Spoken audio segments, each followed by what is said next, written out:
படத்தின் இயக்குனர்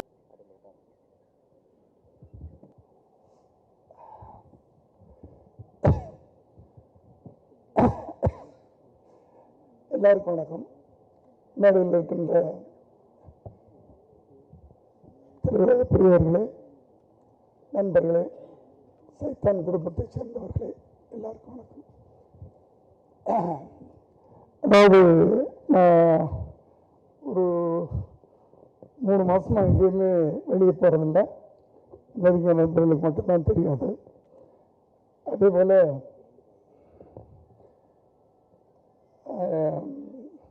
இதில் கலந்துக்க முடியாத சூழ்நிலையில் இருந்தேன். ஃபாத்திமா நேராக கூப்பிடும்போது மனுஷமா என்னால் வர முடியலன்னு சொன்னேன். பட் நேற்று ராத்திரி ஒரு 6 மணிக்கு விஜய் ஆண்டனி ஃபோன் பண்ணி, நீங்கள் பட்டுக்கிட்ட மாட்டேன்னு சொல்லிட்டீங்களா, ஆனால் அப்படி நீங்கள் வரணும், இன்னொரு வார்த்தை சொன்னார். அதனால தான் நான் இங்கே வந்து நிற்கிறேன். நீங்கள் வந்தால் நான் சந்தோஷப்படுவேன்னாரு. நான் இங்கே இந்த ஒரு 1/2 மணி நேரம் இங்கே இருக்கிறதுனால ஒரு மனிதன் சந்தோஷப்படுகிறான் என்றால் அந்த சந்தோஷத்தை கொடுக்கலாம்னு தான் நான் வந்திருக்கேன். ஏன்னா அடுத்தவர்களுக்கு சந்தோஷத்தை கொடுக்குறதுன்றது ஒரு பெரிய விஷயம். நான் ரொம்ப உழைச்சிட்டேன், ஓடிட்டேன், ஆட்டம் போட்டேன். அதனால தான் கடவுள் பார்த்தாரு, ஆடாதடா ஆடாதடா மனிதா, ரொம்ப ஆட்டம் போட்டு அடங்கிடுவ மனிதான்னு சொல்லிட்டு ஒரு 3 மாதம் வீட்டில் போட்டார். முதல் முறையாக இந்த விழாவில் கலந்துக்கிறேன். ஆனால் உண்மையாக நம்ம நேசிக்கக்கூடிய ஒரு குடும்பத்தின் விழாவில் நான் கலந்துக்கிறதுல ரொம்ப என்னால் முடியலன்னா கூட அதில் கண்டிப்பாக கலந்துக்கிறணும்னு வந்தேன். ஆனால் கொஞ்சம் லேட்டாக வந்துட்டேன். எல்லாரும் அந்த முதல் 5 நிமிஷம் பேசிக்கிட்டே இருந்தாங்க. நான் அதை பார்க்கல, கொஞ்சம் லேட்டாக தான் வந்தேன். ஆனால் படத்தின் வெற்றியை அந்த விஜய் ஆண்டனியின் படத்தின் வெற்றியை அவருடைய ட்ரெய்லரை பார்த்தோ பாடல்களை பார்த்தோ அந்த ஆரம்பம் பார்த்தோ சொல்ல வேண்டிய தேவையில்லை. ஏன்னா எனக்கு ரொம்ப பிடிச்சது அவருடைய தன்னம்பிக்கை. எல்லாரும் இங்கே பேசினவங்கலாம் சொன்னாங்க. அந்த தன்னம்பிக்கை சாதாரணமானதில்லை. ஒரு மியூசிக் டைரக்டராக இருந்து நடிகனாகும்போது நான் கூட அவரை கூப்பிட்டு நான் சொன்னேன், விஜய் எதுக்குமா அப்படின்னு கூட கேட்டேன். அப்போ அவர் சொன்ன வார்த்தைகள், இல்லை சார் நான் ஜெயிப்பேன். அந்த நான் ஜெயிப்பேன் அப்படின்னு சொன்ன ஒரு வார்த்தை அது சாதாரணமாக ஒருத்தருக்கு வராது. நான் உழைக்கிறேன் சார், என்னமோ பண்ணுவேன் சார், அது பார்ப்பேன் சார், கடவுள் இருக்கார் சார், அப்படி இப்படின்னு சொல்லுவாங்களே தவிர நான் வெற்றி பெறுவேன் அப்படி ஒவ்வொரு காலகட்டத்திலையும் ஒவ்வொரு படம் முடிஞ்சோடனே அடுத்த படம் ஆரம்பிக்கும் போது, சார் இந்த படம் இதை விட பெருசாக போகும், இந்த படம் இதை விட பெருசாக போகும் அப்படின்னு சொல்லி அவர் பண்ணார். ஆகவே நான் பேர் வைத்த பிள்ளைகள் யாருமே சோட போனதில்லை. அதனால் இவருக்கு நான் தான் பேர் வச்சேன்னு நினைக்கிறேன். அவருக்கு ஞாபகம் இருக்குமா இல்லைன்னு தெரியல. இது ரொம்ப பேருக்கு தெரியாது. ஏன்னால் அவர் ஒரு படம் மியூசிக் டைரக்டராக ஒத்துக்கிட்டார். நண்பர் சசி படம்னு நினைக்கிறேன், உண்மைதானே? ஆனால் ஏதோ ஒரு காரணத்தினால அந்த படம் தள்ளி போய்கிட்டு இருந்துச்சு. அந்த நேரத்தில் விஜய் ஆண்டனி வீட்டுக்கு ஒரு பாட்டு போட்டு காட்டினார், சப்போஸ் உன்னை காதலித்து அப்படின்னு ஒரு பாட்டு.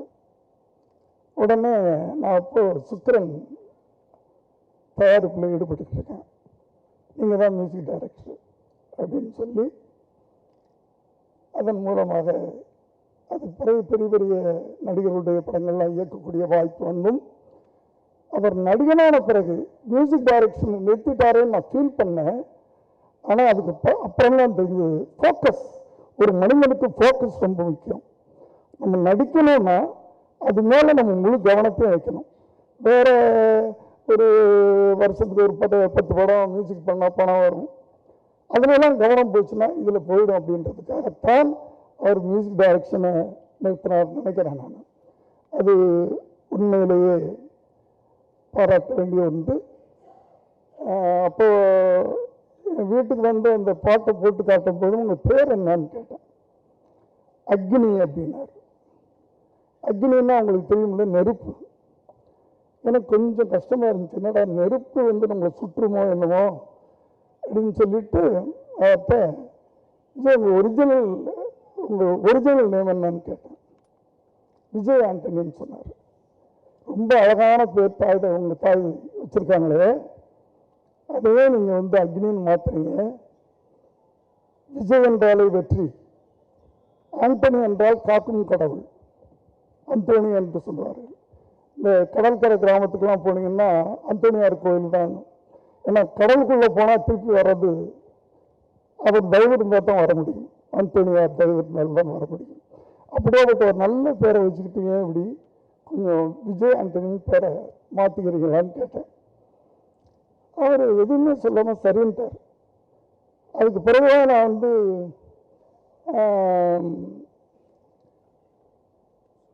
பட்டுக்கிட்டெல்லாம் பேசக்கூடிய வாய்ப்பு வந்துச்சு. பட்டுன்றது வந்து வருடம் படம், நான் பட்டுன்னு கூப்பிட்டு பழகம், பட்டுன்னு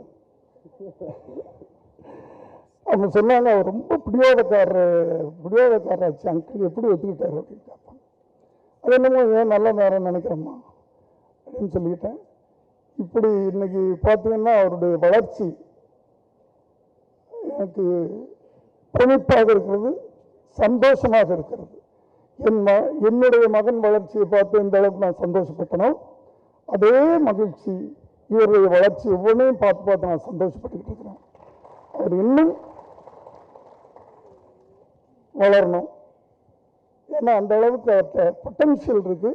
ஏன்னா அவர் வந்து கதையை செலக்ட் பண்ணுறது, தங்கிட்ட இருக்கிற மைனஸ் என்னன்னு முதல்ல அவர் புரிஞ்சுக்கிட்டார். அதனால தான் அந்த கதையை செலக்ட் பண்ணி அதை ஸ்க்ரீன் பிளே எப்படி பண்ணணும்னு தெரிஞ்சுக்கிட்டு அதை எப்படி நம்ம வந்து ஆடியன்ஸ் கொடுக்கணும்னு தெரிஞ்சுக்கிட்டு அந்த அந்த ப்ராஜெக்டில் யார் நடித்தாலும் வெற்றி அடையும் அப்படின்ற ஒரு நிலைமையில தன்னை கொண்டு போய் அங்கே வச்சுக்கிறார். அது ரொம்ப எல்லா நடிகர்களுக்கும் வரக்கூடிய ஒரு இது கிடையாது. அதைத்தான் முதல்ல தனக்கு என்ன வரும், தன்னால் என்ன பண்ண முடியும் அப்படின்னு தெரிஞ்சுக்கிட்டு அதுக்கேற்ற மாதிரி கதைகளை செலக்ட் பண்ணிக்கிட்டு இருக்கிறாரு. எல்லாரும் சொன்னாங்க அவருடைய டைட்டில்லாம் வந்து ஆன்டியாக இருக்கும் அப்படின்னு சொல்லிட்டு. டைட்டில் மட்டும்தான் ஆன்டியாக இருக்கும். அவர் மிக மிக பாசிட்டிவான கேரக்டர். பாசிட்டிவ்னா எல்லாத்துலேயும் பாசிட்டிவாக இருப்பார். நான் ஜெயிப்பேன், இந்த படம் ஜெயிக்கும், இந்த பாட்டு போட்டால் அந்த பாட்டு ஹிட் ஆகும் அப்படின்னு சொல்லக்கூடிய ஒரு பாசிட்டிவ் திங்கிங், பாசிட்டிவான மனிதர். அவருடைய இந்த ப்ராஜெக்ட் இதில் சம்பந்தப்பட்ட இந்த சைத்தானின் சம்பந்தப்பட்ட அத்தனை பேரையும், குறிப்பாக இயக்குனர், நான் ஒரு இயக்குனராக அவரை வாழ்த்துகிறேன். வெற்றி பெற வேண்டும் என்று வாழ்த்து விடைபெறுகிறேன். நன்றி, வணக்கம். வந்திருக்கவங்க எல்லாருக்கும் வணக்கம். பிச்சைக்காரன், சைத்தான், ஏமன் இந்த மாதிரி டைட்டில்ஸ் இருக்கிறது கண்டிப்பாக ஒரு தைரியம் வேணும், மேம் சொன்ன மாதிரி. ஆனால் இந்த மாதிரி டைட்டில்ஸ் சூஸ் பண்ணும்போது இனிஷியலாக வந்து ட்ரேடில் எந்த மாதிரி ரெஸ்பான்ஸ் வருங்கிறது எல்லாருக்குமே தெரிஞ்ச விஷயம் சார். ஆனால் அதெல்லாம் தாண்டி இந்த மாதிரி டைட்டில்ஸ் அவர் சூஸ் பண்ணுறாருன்னா அது காரணம் வந்து அவர் மேலே இருக்கிற தன்னம்பிக்கையும் கதை மேலே அவர் வைக்கிற நம்பிக்கை ஒரு முக்கியமான ரீசன். ஏன்னா விஜயானந்தி சார் வந்து அவர் சூஸ் பண்ணுற எல்லா கதைகளுமே வந்து அவருக்கு பொருத்தமான மாதிரி ஆடியன்ஸ் நல்லா போய் ரீச் ஆகிற மாதிரியான கதைகள் வந்து சூஸ் பண்ணி பண்ணுறாரு. ஸோ இன்னைக்கு அவர் இவ்வளோ ஒரு இடத்துல இருக்கிற காரணம் வந்து அந்த கதை செலக்ட் பண்ணுற விதமும் அவரோட ஹார்ட் ஒர்க்கும் தான் காரணம். ஏன்னா வந்து நடிக்கிறது மட்டுமே ஒரு ஹார்ட் ஒர்க்காக நாங்களாம் நினச்சிட்டு இருக்கோம். ஆனால் ஒரு சைடில் ப்ரொடக்ஷனும் பார்த்து ஹீரோவாகவும் நடிச்சு மியூசிக்கும் கம்போஸ் பண்ணுறதுங்கிறது வந்து அது எவ்வளோ ஒரு மென்டல் அண்ட் ஃபிசிக்கல் ஸ்ட்ரெயினுங்கிறது வந்து என்னால் புரிஞ்சுக்க முடியுது சார். அண்ட் அதுக்கெல்லாம் உங்களுக்கு பெரிய சப்போர்ட்டிவாக இருக்கிறது வந்து அஃப்கோர்ஸ் ஃபாத்திமா மேடம். நானே அவங்க நிறைய வாட்டி தொல்லை பண்ணியிருக்கேன், கூப்பிட்டு ப்ரொடக்ஷன் சம்பந்தமாக நிறைய டவுட்ஸ் எல்லாம் கேட்டிருக்கேன். ஸோ அவங்க இருக்கிறது எங்களுக்கு மிகப்பெரிய ஒரு சப்போர்ட். அண்ட் படத்தோட டைரக்டர் பிரதீப் பற்றி சொல்லி ஆகணும். I'm very happy. அவரோட டைரக்ஷனில் அடுத்து நான் ஒர்க் பண்ணுறேன். இப்போ படம் ஷூட்டிங் போயிட்டுருக்கு. நேற்றாக வந்து படம் ஸ்டார்ட் ஆகிருக்கு. அவரை பற்றி நிறையா விஜயானந்தி சார் சொல்லியிருக்காரு. ரொம்ப ஹார்ட் ஒர்க்கிங், ரொம்ப ஒரு டெடிக்கேட்டட் பர்சன் அப்படின்னு.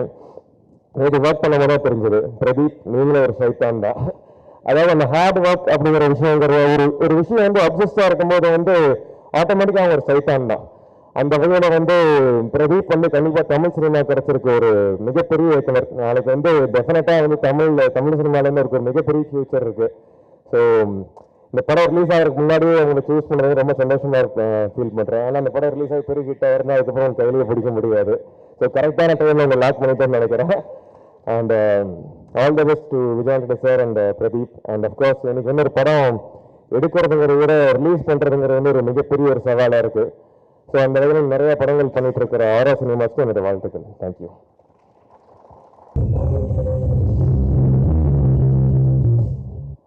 இங்கே வந்திருக்கக்கூடிய அனைத்து நண்பர்களுக்கும் பெரியவங்களுக்கும் என்னோட வணக்கத்தை தெரிவிச்சுக்கிறேன். ரொம்ப சந்தோஷமாக இருக்குது. இன்றைக்கி இந்த ஃபங்க்ஷனோட விழா நாயகன் பிரதீப் கிருஷ்ணமூர்த்தி. ரொம்ப சந்தோஷமாக இருக்குது பிரதீப். உங்கள் அம்மா வந்திருக்காங்களே பிரதீப். ஆக்சுவலாக ரொம்ப நல்ல பையனை பெற்றெடுத்திருக்கீங்கம்மா. நீங்கள் ரொம்ப ஹார்ட் ஒர்க்கர்.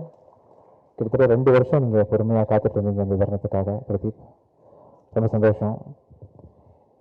அம்மா உங்ககிட்ட சொல்லிக்கிறேம்மா, இந்த படம் பெரிய பிளாக் பஸ்டர். உங்கள் பையனோட படம் சைத்தான் படம் வந்து பெரிய பிளாக் பஸ்டர். ரொம்ப நல்லா வந்திருக்கு. அவ்வளோ கஷ்டப்பட்டு உழைச்சிருக்காரு. 2 லாங்குவேஜ்லேயும் பெரிய ஹிட் ஆகுமா. அப்புறம் அந்த படத்தில் ஒர்க் பண்ண கேமராமேன், டெக்னீஷியன்ஸ், எடிட்டர் எல்லாருக்கும் என்னோட மனமானத்தை நன்றி தெரிவிச்சுக்கிறேன். ஏன்னா டைம் பார்க்காம வழக்கமாக படம் போனால் 5 மாதம் ஆகும், 3 மாதம் ஆக முடியும். இந்த படம் ஆல்மோஸ்ட் 1.5 வருஷம் ஆச்சு பண்ணுறதுக்கு. இதில் பொறுமையாக கூட சேர்ந்து ஒர்க் பண்ண எல்லாருக்குமே நான் நன்றி தெரிவிச்சுக்கிறேன். என்னோட அம்மா, என்னோட மனைவி சாண்ட்ரா, ஜனார்தனன் கூட இருக்கிறவர், வீரசிந்தில், என்னோட பேக் போன்ஸ், இவங்க எல்லாருக்கும் இங்கே வந்திருக்கக்கூடிய பத்திரிகை நண்பர்கள் எல்லாருக்கும் நிறைய நான் ஃபங்க்ஷன்ஸ்க்கு போக மாட்டேன், நிறைய பேச மாட்டேன். பட் ஸ்டில் என் மேலே ஒரு நல்ல ஒரு நம்பிக்கையும் அபிமானமும் வச்சுருக்கிறீங்க எல்லாருமே. உங்கள் நம்பிக்கையை நான் கண்டிப்பாக காப்பாற்றுவேன். ஃப்யூச்சரில் கூட கண்டிப்பாக திறந்து காப்பாற்றுவேன். மீண்டும் ஒரு முறை இங்கே வந்திருக்கக்கூடியவங்க அனைவருக்கும் என்னுடைய மனமார்ந்த நன்றியை தெரிவிச்சுக்கிறேன். Thank you so much. Thank you. Shaker sir and received by Ashwini Ganesh sir.